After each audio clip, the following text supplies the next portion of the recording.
You're experiencing imposter syndrome. It's called Imposter Syndrome! She's an imposter. Because you're an imposter. Has there been a time in your life that you've accomplished something but you felt like you didn't deserve it? These feelings could be what's known as the imposter syndrome.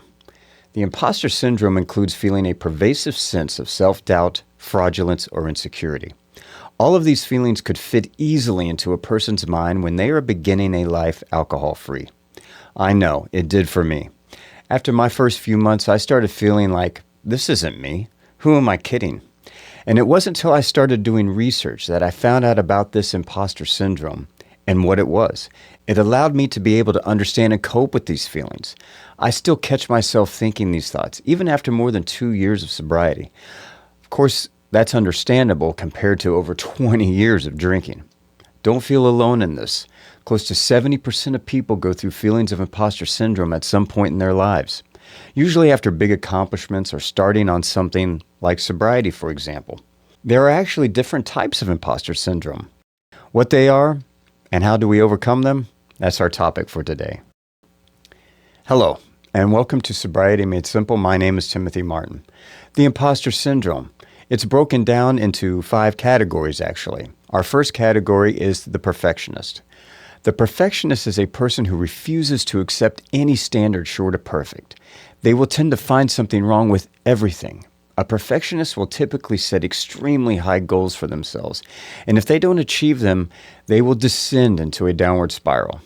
Are you a perfectionist? Here are some questions to answer, okay? Has anyone ever called you a micromanager? Is it difficult for you to assign or delegate? Are you disappointed at the results of others when you do delegate? If you're late on a deadline, do you punish yourself? Or do you dwell on it for long periods of time? Do you feel the need for your work or the work of others to be 100% perfect? If you've answered yes to all these questions, then you're probably the perfectionist type. As a perfectionist, it's easy to feel like a failure when you hold yourself to a consistently high standards. Not only you, but others around you as well, forcing your points of view and standards on others. Having this mindset could keep you from attempting sobriety at all. You fear failure to a point where you might talk yourself out of ever trying. Instead, see a mistake as a learning opportunity, not a situation to dwell on or beat yourself up over. Learn from your mistakes. It will help you grow. Number 2, the superhero. People with the superhero mindset tend to lack inner confidence, which leads them to a need to overcompensate, to fill that hole of inadequacy. They are workaholics who tend to become addicted to the attention and validation that comes from working so much. However, not from the actual work itself. Here are some questions to see if you're a superhero imposter. Do you find yourself working extra hours even though you've completed your work for the day? Is it easy for you to become stressed when you're not busy working on something? Have you ever sacrificed family time or personal hobbies just to work more despite gaining a certain reputation and achievement? Do you feel like you need to continue working hard to prove how worthy you are to others? People with the superhero mindset tend to do multiple things at once and trying their hardest to do everything well. If this is you, try doing less. Delegate more tasks. Concentrate on the bigger ones. And when dealing with sobriety, definitely make time for your recovery. Overworking and concentrating on other things is going to take time away from your recovery. And that's time that you need for you. So make sure that you make the time necessary to work on your issues. Time to work on your program of sobriety. Just stopping drinking isn't going to be enough. You need to work on the issues that caused you to start drinking in the first place. This imposter syndrome superhero complex could be the reason why. You're working yourself too much. You're stressed. You're pulling yourself in too many different directions. Stop trying to seek validation in your achievements. Know your self-worth. That could be part of the reason why you started abusing alcohol in the first place. Recognize your limits. Set boundaries for yourself. Work on building your self-confidence, okay? Number 3, the natural genius. Natural geniuses feel like if they have to work hard at something, the effort's not worth it. They're accustomed to getting what they want without having to do much for it. These people will hold very high expectations for themselves. Let's see if this is you. Is it easy for you to excel without much effort? Were you a good student in school? Did you get straight A's? Did things come very naturally to you without having to study very hard? Do you like to handle things on your own because you feel like a mentor is slowing you down or you're smarter than that person? If you have a setback, do you feel depressed because your poor performance brings up negative feelings? Do you avoid new challenges because you're afraid to try something that you know you're not great at? If you answered yes to these questions, then you are the natural genius, and this could really hold you back in starting sobriety. Being afraid of new challenges could keep you from beginning because of the fear of failure. Sobriety is something that takes an incredible amount of work and effort, and a natural genius is probably already feeling less than or weak because they do have a problem with alcohol. It could be easy to feel like an imposter because you're having problems in sobriety, or you can't stop yourself from drinking. You're naturally able to get through anything and excel at most things with very little effort. And this is hard. This is difficult.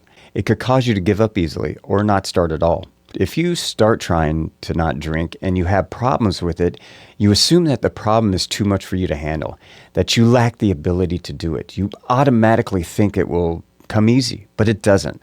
A lot of times these people see things in black and white. You're either good at something or you're bad at something. And if you tried to stop drinking several times and failed, you feel like it's impossible. Don't set yourself up to fail. Sobriety is a day-to-day thing. It's not solvable. It's the journey that changes us, okay? 4, the rugged individualist. At times, things can get overwhelming for one person to handle, and most people will turn to others for help, especially in recovery. To me, this is necessary. You must have a good support group around you. The rugged individualist could have issues with this. The rugged individualist is convinced that they don't need help from anyone. They believe that asking other people for help is a sign of weakness. They have some compulsive need to be individualistic. These people have a tendency to isolate themselves from the outside world and most people in it. Now, this is very dangerous if you're a drinker because isolation is a really bad sign. And support is necessary in order for you to stop. Can you answer yes to some of these questions? Do you feel like you should accomplish things on your own? Does the term or phrase, "I don't need anyone's help," apply to you? Do you feel like if you get help on a project or certain something, then it's a failure because you had to have somebody else help you? And as a result, feel like it's not a real accomplishment? Are you extremely unwilling to ask for help to a point where things will suffer because of that unwillingness? If this applies to you, you must be able to get past it. You must have a good support system around you, family, friends. You have to open up. I can't see a person really stopping alcohol for any length of time without some type of support group. Asking for help is not a sign of weakness. Remember that. It shows courage, bravery to ask for help. It's a sign of growth. It's a sign that you know your limits and you're willing to do whatever it takes to stop drinking. The weakness lies in not asking for help. This is the category I most relate to. I don't like asking for help.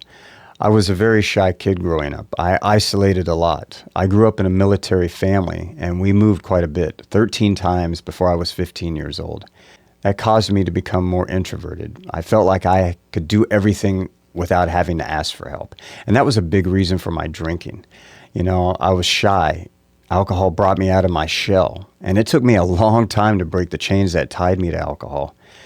A huge part of that was not being able to ask for help, seeing it as weak if I couldn't do it on my own. And that was a huge mistake, and it cost me a lot of years. I've learned to have the courage to ask for help when I need it, and it's opened a lot of doors for me. I've learned so much just for being able to acknowledge that I need help. I'm not a huge AA person, but this is where AA can really come in handy. Instant support from like-minded people who are trying to do the same thing as you.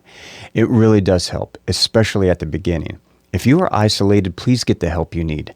The support of an AA meeting, friends, family, professional help, a doctor or a therapist, counseling, whatever it takes, just get help, okay? 5, the expert.